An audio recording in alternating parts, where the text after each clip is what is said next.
Faly indray ny tenako miarahaba antsika rehetra izay manaraka ny fandarana iraha-miasa, fandarana voakarin'ny Hetsika Asa ao an'i Madagasikara, Manomana sy atolotry Dr. Luc Raveloharimisy. Fandarana 570 indray no resahantsika androany. Mbola toy ny ilay fandarana momba an'ireo dingana atao raha hianatra aty Etats-Unis. Dingana voalohany foana aloha isika hatramin'izao, izay dingana voalohany izay dia famantarana ny asa tiana atao. Ny fahafantarana ny asa tiana atao no mamaritra ihany koa ny lalam-piofanana izay tokony arahana. Mety efa laninareo tsy anjery izay satria naverimberiko foana, satria eo zany ny fototra ary eo zany no mahasamihafa ny fomba fanao ho any amintsika noho ny antony maro samihafa, indrindra noho tsy fahampian'ny loharanom-pahalalana omena ny mpianatra dia saika mifototra hatrany amin'ny hoe inona lalam-piofanana izay vao mitady asa. Fa ny asa aloha fantarina izay vao ny lalam-piofanana. Resahantsika tamin'izay zany ireo karazan'olona enina miainga avy amin'ireo tontolo iasana izay mety aminy sy mahafinaritra azy. Ireo karazan'olona enina ireo zany dia toy izao. Ny karazany voalohany ny karazany voalohany dia ireo olona antsoina hoe miaina amin'ny tamaso. Ny karazan'olona faharoa indray dia miaina amin'ny antsoina hoe tia karokaroka. Ny fahatelo dia olona tia na manana fironana amin'ny zavakanto. Ny fahaefatra dia tia ny ara-piarahamonina. Ny fahadimy dia olona manana saina tia manorina, ary ny fahaenina farany dia ny olona tia lala mahazatra. Ka ny resahantsika izao indray zany efa vitantsika moa zany ny miaina amin'ny tamaso sy ny tia karokaroka, dia androany indray zany isika hiresaka momba ny fironana, momba ny olona manana fironana amin'ny zavakanto. Fitinana kely fotsiny zany le roa vita, satria misy mety zao izy vao naheno, teo koa moa zany ny fandaharantsika, nisy fandarana roa nifanesy izay namerenina tamin'ny lasa noho ny fanontaniana be dia be voaray. Ny olona miaina amin'ny tamaso zany dia olona tia sy mahay mampiasa ny tanany, olona manana fahavitriana amin'ny ara-panatanjahantena, olona tia miasa kalamanjana ivelan'ny trano, olona tia mampiasa fitaovana sy zavatra raisy-tanana, dia olona tia kokoa ny mikirakira zavatra toy izay ny mifandraharaha amin'olona. Ny sehatr'asa izay tokony idiran'ireny olona ireny zany dia ny fitantanana ny loharano-karena, loharano voajanahary, fitantanana ny lafiny fahasalamana, sehatra amin'ny fahasalamana rehetrarehetra. Eo koa ny indostria sy ny asa tao-javabaventy, tafiditran'izany koa ny enjiniera sy ny teknôlôjia, ary ny kanto sy ny fifandraisana. Ny sokajin'olona faharoa ny resahantsika ihany koa dia ny olona tia karokaroka. Ny olona tia karokaroka dia olona havanana amin'ny asa marika sy ny asa ratsiansa, olona tia miasa irery sy mamaha olana. Saribahana, olona tia mitolona amina hevitra, toy izay mifandraharaha amin'olona na mifandraharaha amin'ny zavatra. Mampiavaka an'ireto olona ireto eo amin'ny lafiny toavina zany dia ireto olona izay tia karokaroka ireto zany dia olona manana fahatokian-tena, matoky tena izy, olona manana lôjika rehefa miresaka, ary olona tia karokaroka izay zany izy, mahaliana azy aby raha jiaby io, tsy matombo-tsiraka mihitsy zany izy fa mahaliana azy ny rehetrarehetra. Le olona miaina amin'ny tamaso iny adinoko ny soatoavina na ny zavatra ankamamiany dia ny fahitsiana. Rehefa miresaka aminy zany ianao dia mazava be ny zavatra resahany, dia matetika ireny olona ireny zany tsy tantin'olona miara-miaina aminy, satria mazava loatra ny resaka ataony. Olona mirindra koa izy, ilay olona miaina amin'ny tamaso. Verenantsika ilay tia karokaroka teo, ny olona tia karokaroka zany ny toerana na ny sehatra izay lalana asa izay tokony hidirana zany dia ny sehatry ny fahasalamana, ny fandraharahana na ny fanakalozana, fandaharana sy ny fanakalozana ara-barotra, fanakalozana amin'ny lafiny rehetrarehetra, fitantanana, ny raharaham-panjakana na ny raharaham-bahoaka, ny raharaham-bahoaka, ny raharaham-pirenena, ny fampandrosoana ny maha olona, lafiny indostria, enjeniera sy teknôlôjia. Hitanareo amin'izao zany fa raha ohatra zany ianao ka olona miaina amin'ny tamaso na olona tia karokaroka, ny lafiny teknôlôjia zany dia mety aminao daholo. Zao indray zany isika dia resaka ny olona mirona amin'ny zavakanto. ny olona miaina amin'ny zavakanto. Izay indray zany no ho resahantsika zao. Ny olona manana fironana amin'ny zavakanto. Inona moa zany mampiavaka an'ireto olona reto? Aza adino ilay fanontaniana telo ilay fanontaniana andresahantsika mila valiana. Soa toavina, zavatra tena ankamamiany. Ny zavatra tena ankamamian'ireto olona reto, tena mampiavaka azy amin'ny resaka toetra. Ireto olona reto zany dia olona mahaleo-tena. Fahaleovan-tena zany ny azony tena ankamamiany. Misy koa sarobidy aminy, saropady aminy zany fahaleovan-tena sy resaka fahaiza mampiseho ny ao an-tsaina. Tsy azo olona tsy azonao lemlemena fotsiny tambenam-bava zany ireo. Ireo koa zany dia miafandray amin'izay dia ny zavatra ankamamiany dia ny faharisim-po, tsy moramora kivy zany, ary idealy, zavatra lafatra ny ao an-tsainy mametraka azy hoe azo atao manatratra zavatra lafatra, tonga lafatra. Dia ny manaraka koa olona tsy dia ratsy be mantsy ilay hoe tsy tia manaraka lamina na fepetra, fa ny tianam-bary eto zany mahita hevitra foana izy ary mametraka ilay fantany fa nahoana moa tsy maintsy izay, fa nahoana moa nahoana tokoa moa nahoana tsy maintsy hoe vary amin'anana zany dia tsy maintsy inona moa zany petsay sy vary, fa maninona tsy hoe ravitoto. Zay zany reto ilay olona reto, maninona tsy atao hoe vary sy ravitoto, asa manakôry eky vary sy ravitoto zany, za aloha mbola tsy nanandrana. Fa ilay olona manana an'ireo ilay toetra ireo zany dia tafiditra anatin'ilay sokajiny ilay mirona amin'ny zavakanto. Zao ary ny fanontaniana faharoa. Fanontaniana faharoa zany dia hoe inona no zavatra tiany.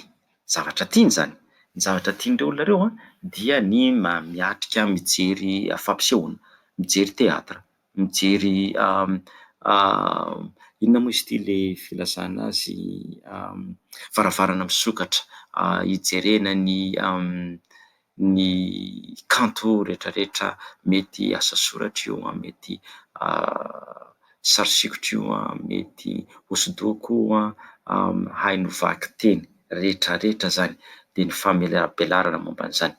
Tia mamaky boky izy, fa ny boky vakiany na ny horonan-tsary izay jereny dia reny mampanofy eritreritra tonga maraina, sasakalina, malasa fisainana, velombelom-panahy zay dia lasa ambinany matetika. Mahafinaritra azy zany, mandinika dia manofy zany.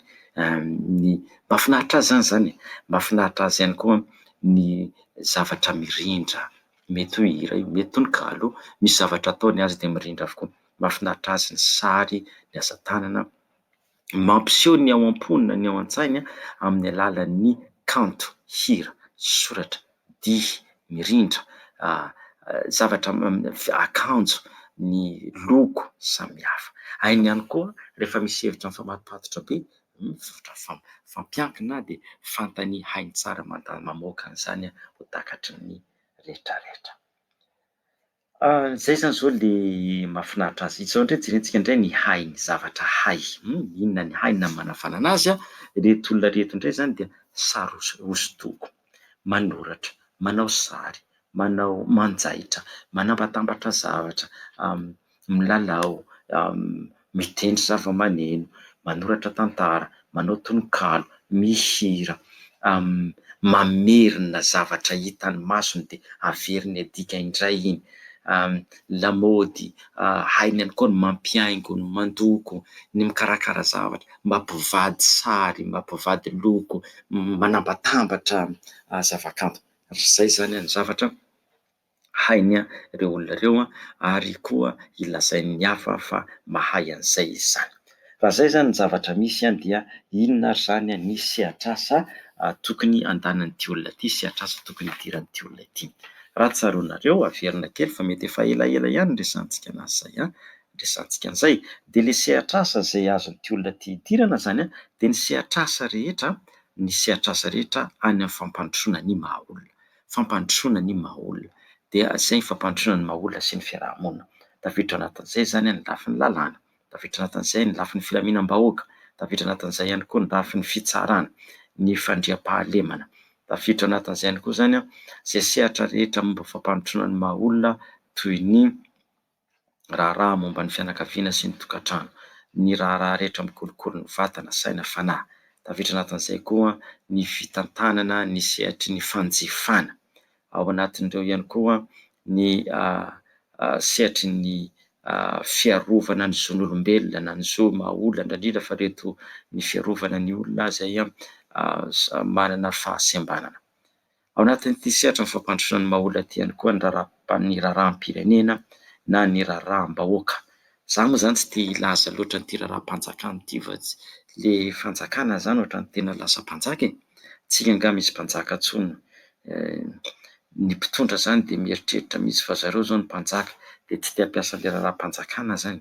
Io moa zany fanjakana io haintsika tsara fa nampidirina tamin'ny resaka fanjanahantany io zany hoe zanahana isika, ka raha mbola hampiasa teny hoe raharaha-mpanjakana zany koa zany de mbola zanahan'ny fanjakana indray, fa tsy antsony zany zao fa ndeha atao raharaha-pirenena na ny raharaha-pokon'olona, mampiova be aza zay raharaha-bahoaka any amin'ny lafin'ny governemanta zany ny fitantanan-draharaha, lafin'ny fandaminana ny raharaha-pokon'olona, fitantanana ny raharaha-bahoaka, ny rafitra mifehy ny fiarahamonina, ny asa any amin'ny birao pirenena, fa tsy lazako hoe birao mpanjakana moa zany mahazatra antsika. Ny tafiditra anatin'ity sehatra ty ihany koa zany ireo olona any amin'ny fanabeazana, ny sehatry ny fanabeazana rehetra rehetra sy ny fampianarana, fa indrindra amin'ny lafiny zay le hoe mahatonga azy tian'ny kanto zay zany dia ao anatin'ity resaka kanto ty zany ny mampiavaka an'ireto olona reto zany de ny lafiny momba ny sehatry ny fifandraisana zava-kanto ary koa ny teknôlôjia avolenta momba ny fifandraisana momba ny kanto. Ireo zany zao le olona manao ny zava-kanto sary hosodoko, feo, jery, vaky, vakiana zany resaka teknôlôjia, ny serasera, ny olona miasa amin'ny asa fanaovan-gazety ohatra, ny any amin'ireny hainao manjery rehetra rehetra ireny na hita maso na ny feo, ny olona any amin'ny sehatry ny hira, ny kanto, mpanao dihy, mpanao tantara, mpiantsehatra, mpanao tononkalo, mpanao hosodoko, ny olona sehatry ny any amin'ny trano fanotam-pirinty, de le fanotam-pirinty io na io le fanotam-pirinty tsotra na le fa avo be amin'ny lafin'ny teknôlôjia. Ianareo rehetra zay nity olona reto koa zany de tsara miasa any amin'ny lafiny fifandraisan-davitra, fifandraisana ara-teknôlôjia. Io koa moa zany ao anatin'io zany le hoe télécommunication, ny kanto hita maso, ilay kanto hita maso, ny zavatra manetsika ny maso rehetra rehetra. Tafiditra anatin'izay koa zany ireo ao amin'ny sehatry ny teknôlôjia ny fifandraisana solosaina zany, information technology moa raha ohatra izy any amin'ny teny anglisy, de tafiditra anatin'io daholo zany ny lafin'ny kirakira rehetra ny tambajotra, ireo mifandray amin'ny lafin'ny tranokala, ny fikirakirana ny aterineto, fifandraisana avolenta io le antsoinjareo digital, reny rehetra rehetra reny dia an'ireto olona zay ao amin'ny tian'ny kanto ireto. Zay zany ny toerana misy an'ireto olona reto ny asa tokony atao. Vita zany iny ny telo andraisantsika ny karazan'olona miaina amin'ny hita-maso, ny tia karokaroka ary fironana amin'ny zava-kanto.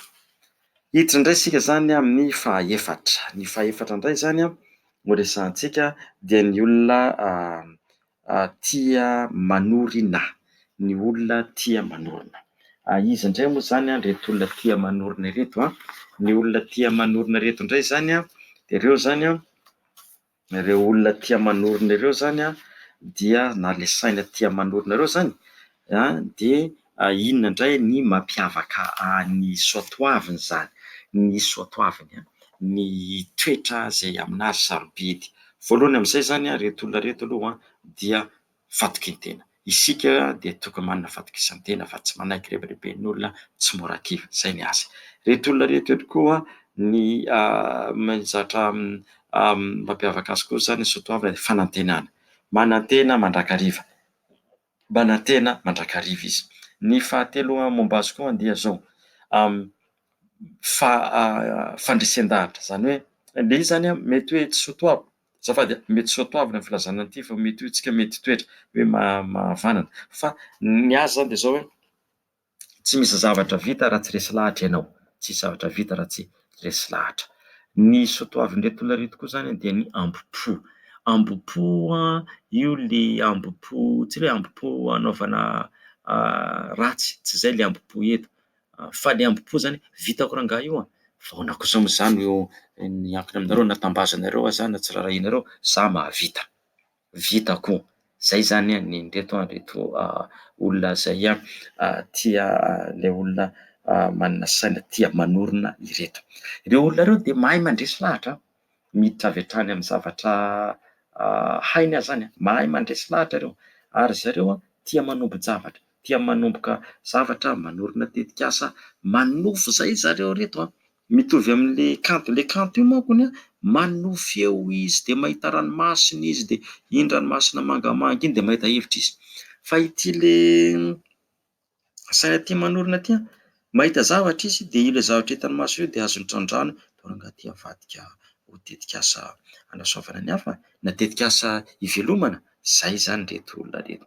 Ny zavatra hainy ty olona ty koa mandresy lahatra, enjana be raha mandresy lahatra, aza mena fitenenana fata raharaha reseny lahatra ianao. Reo de olona mahay mandresy lahatra reo.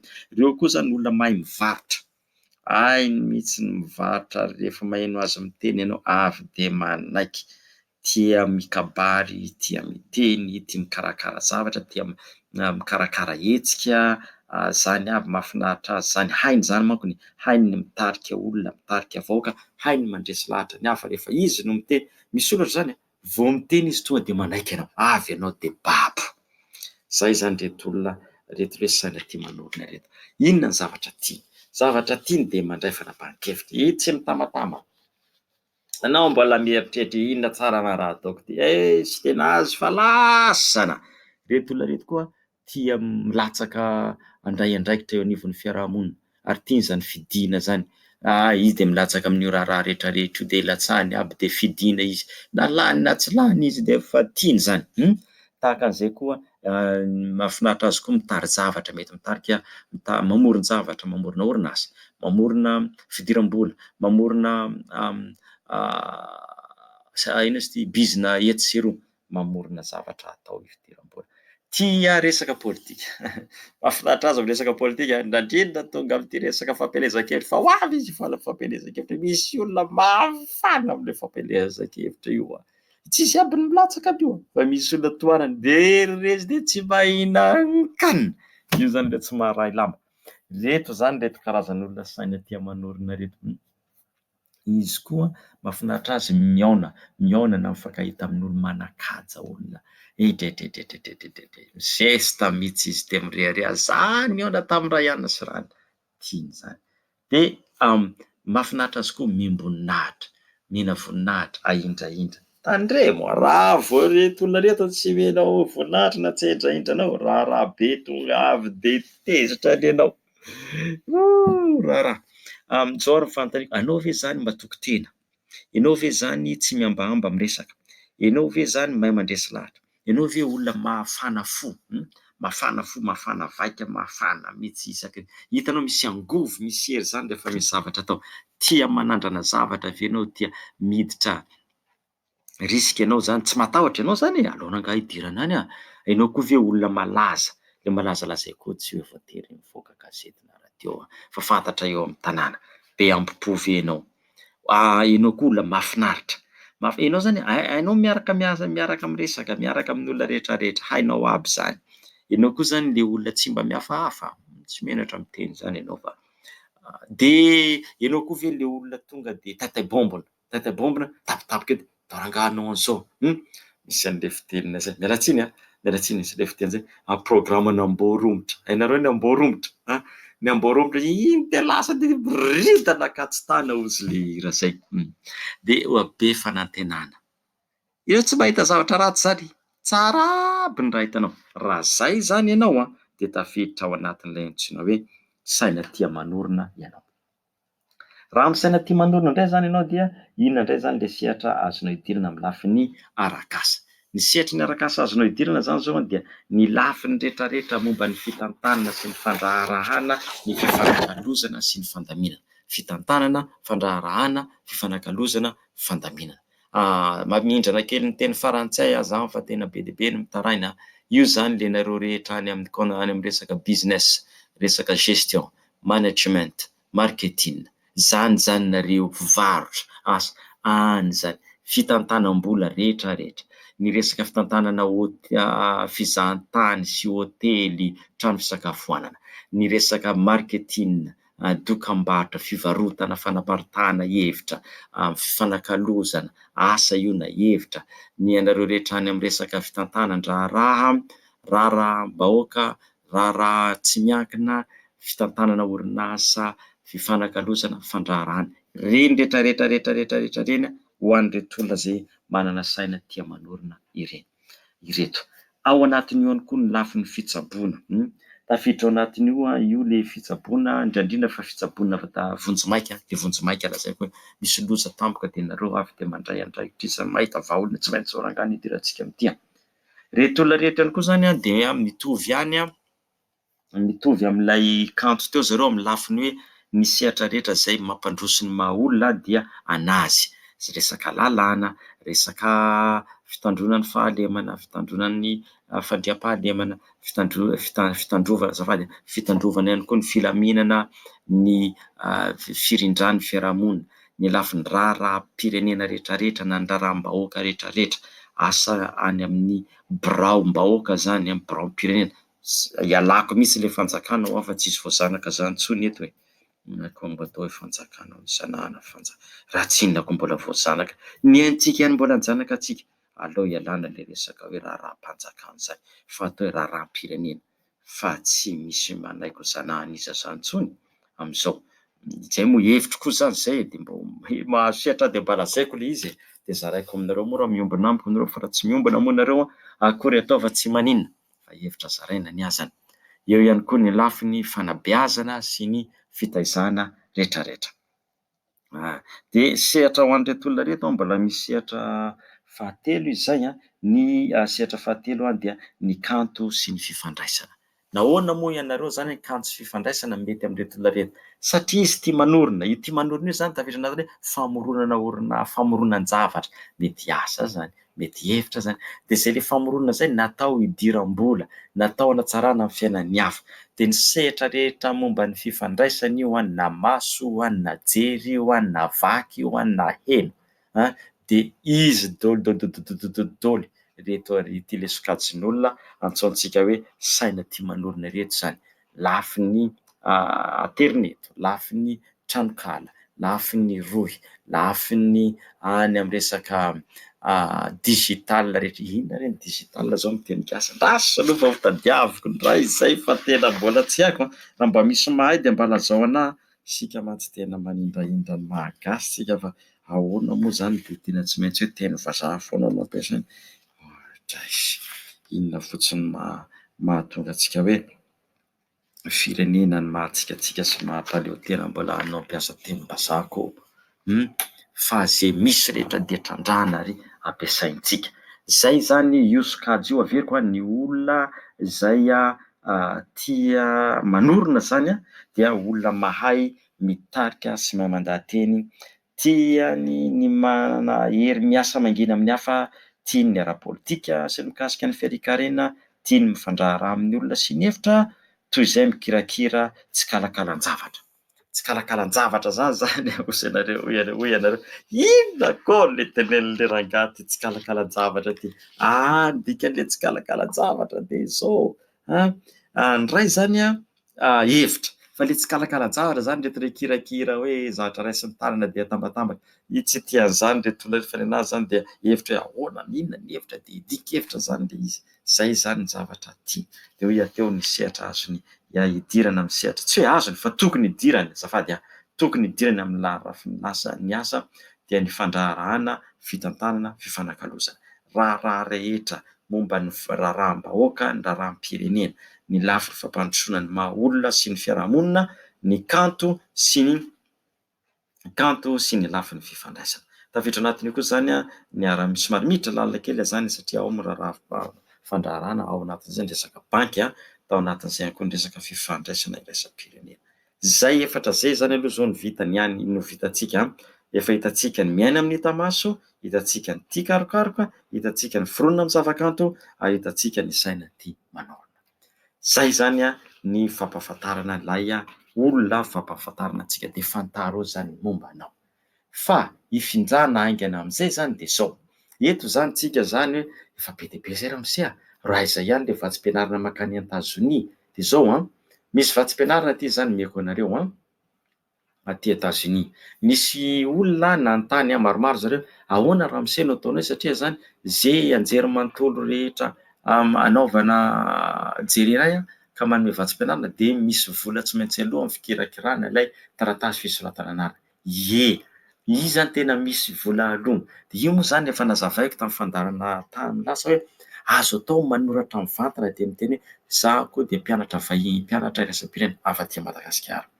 Ezaka be mihitsy no nahazoako baka na nahazoako lisansa, ary aminay mianaka avy dia izany voalohany, na mety ianao faharoa tsy manino, na koa milaza hoe aminay rehetra ato anivony, satria mety efa misy olona zany izy rehetra efa nandeha any amin'ny anjery manontolo, aminay rehetra dia izaho no manana finiavana ary andeha hianatra any ivelany, ary voalohany hianatra momba an'izany hoe fifandraisana izany.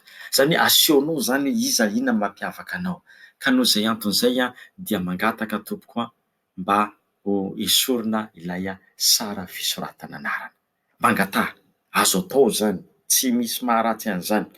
Io moa zany efa tsy meniko ina manao atao fa dia mandoa fa lay mangataka. Io le fiteny malagasy hoe tsy misy mangataka vao tahamaina zany. Eny misy aloha mahazo tahamaina rehefa mitezitra le angatahanao anazy, fa eto zany dia aleontsika miresaka mihitsy hoe ohatran'izao ahako, dia mba mangataka ao amavanina ho esorina ilay vola ilay aloha zany le sarany fisoratana. Na koa manontany misy ve tompoko vatsim-pianarana andoavana ilay sara fisoratana anarana. Tsy miteny mihitsy tsisy vola, tsy miteny an'izany, fa asongadinao izy ianao ary maninona ianao tokony mena an'izay vola izay, dia hamafisy hoe amin'ny maha avy aty Madagasikara na sehatra mahaliana ahy io, misy fantatra an'io ka rehefa tonga any dia handray anjara ihany koa amin'ny fanabeazam-boho ny fiarahamonina ao amin'ilay anjery manontolo. Fa ity zany misy anjery manontolo anankiray izay manome vatsim-pianarana ary tsy mandoha vola ny fisoratana ao aminy, fisoratana anarana ao aminy. Ny anarany ilay anjery manontolo io zany, ny anaran'io anjery manontolo io dia hoe University of Dayton. University of Dayton. Dia ny adresiny zany hitanareo any amin'ny tarem-boky io amin'ny Facebook-tsika ao zany Zarahay, sy le Zarahay Maso pejy izy Zarahay dia groupe izy Zarahay Maso. Dia hitantsika ao le hoe adresy fa meko anareo fotsiny UDAYTON teboka EDU.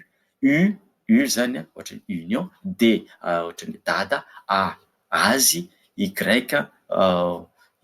zany zao inona re zany Y zany zao tsisy gasy teny gasy manomboka amin'ny Y manko re, fa efa zay Y zay zany. Dia ny T dia ataontsika hoe tanàna, O zany dia ataontsika hoe inona re zany ny teny manomboka amin'ny O, tsy mahita teny manomboka amin'ny O tampoka any. Ozy, hoy izy manko ny filaza azy. Dia N dia azontsika atao hoe inona koa ny N zany zao, ataontsika inona reny ho tapitra tampoka indray ny teny gasy zany zao tsy mahita teny manomboka amin'ny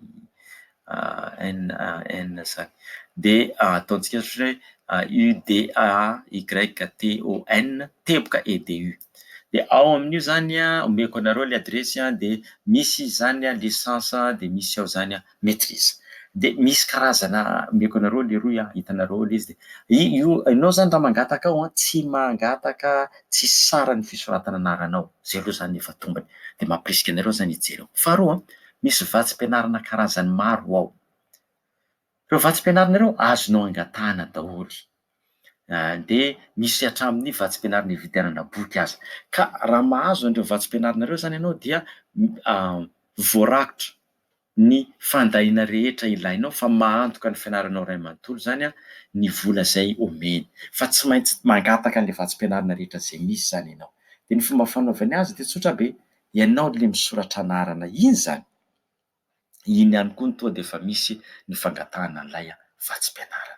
Zay lazainy zareo ao amin'le tranonkalany fa tsy misy mpianatra miditra ao amin'izy ireo ka tsy mahazo vatsim-pianarana.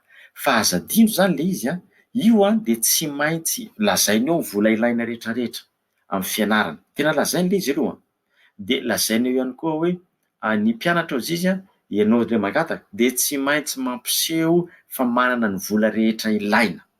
Zay no mahasaritra an'le izy tsy maintsy mampiseho fa manana ny vola rehetra ilaina. Io vola rehetra ilaina io amin'ny teny lazainy eto izy zany amin'ny atao de vakiako fotsiny le izy vola dolara dia 5,7 sy 3,000 sy enin'alina. 5,7 sy 3,000 sy enin'alina. Vola be tsy toko tsy forohany zany raha ampitomboantsika amin'ny 4,000. Oe. Efa 5,000 sy 4 hetsy. 5,000 sy 4 hetsy tapitrisa. Vola ne zany, vola zany. Ariary io fa atsika ary tsy manana an'izay. Ka le tsika tsy manana an'izay, zay no mahatonga antsika mangataka an'le vatsim-pianarana. Ny atao zany, torohevitra omeko anareo, raha liana amin'ity, anjery manontolo zay antsoina hoe University of Dayton ty ianareo any amin'ilay fanjakany Ohio, mifanatona Ohio, OHIO, any amin'ny fanjakany Ohio, de ataonareo jereo daholo aloha ny tsipiriany rehetrarehetra, ny andinindiny zany izy io moa zany dia anjery manontolo katolika ary anisan'ireo sekoly 50 farany tsara indrindra aty Etats-Unis raha eo amin'ny lafiny fahitana asa ho an'ny mpianatra izay mivoaka ao zany. Jereo le tsipiriany de rehefa hitanareo zay de arao ny toromarika satria mety tsy hanana an'le vola be takiny zany isika. Mety misy manana zany zao ny ankamaroantsika mety tsy manana. De ny atao le fangatahana de tonga de le vatsim-pianarana no angatahana. Sika tsy hanana ny vola io zany. De manoratra any amin-jareo zany milaza hoe za tompoko dia be dia be ny dingana efa nataoko io vola io zany de atsorina fa tsy hanananay fa za hangataka vatsim-pianarana. De eo zany no isian'le fifanakalozana. Manoratra any aminy zany ianao milaza hoe za hangataka vatsim-pianarana, inona avy ny dingana rehetra arahako, fahitako tao amin'ny Rohy zay misy ny anjery manontolonareo zany ny vatsim-pianarana atolotrareo. Io zany University of Dayton tsy misy sarany fisoratana anaranao fa manome vatsim-pianarana feno izy amin'ny alalan'ireo vatsim-pianarana maro zay atao. Zay zany aloha ny androany fa efa nihoatra indray isika roa minitra indray no arantsika androany dia tohizana manaraka indray ny fandaharana. Misaotra antsika rehetra nanaraka hatramin'ny farany izahay ato amin'ny Hetsika Asa ho an'i Madagasikara. Indrindra fa ny tenako Dr Luc Raveloharimisy nanomana sy nanolotra ny fandaharana. Misaotra ihany koa anareo isika ao amin'ny radio AZ, radio televizion, ny teknisiana nampitany feo. Mankasitraka tompokolahy, mankatelina tompoko vavy, voaray daholo ny hafatra aloha fa de le fotoana zao mbola ifampiarahana mampanome azy fa tena henjana ary tsy manan-tantara fa mbola ao anatin'ny herinandrom-panadinana hatrany izay. Fa dia samy tahin'Andriamanitra aloha fa dia tohizantsika manaraka indray ny fandaharana raha samy ela velona dia rahampitso isika miresaka indray ireo karazan'olona anankiroa amin'ny fandaharana fa 620. Baraso samy ela velona, misaotra tompoko.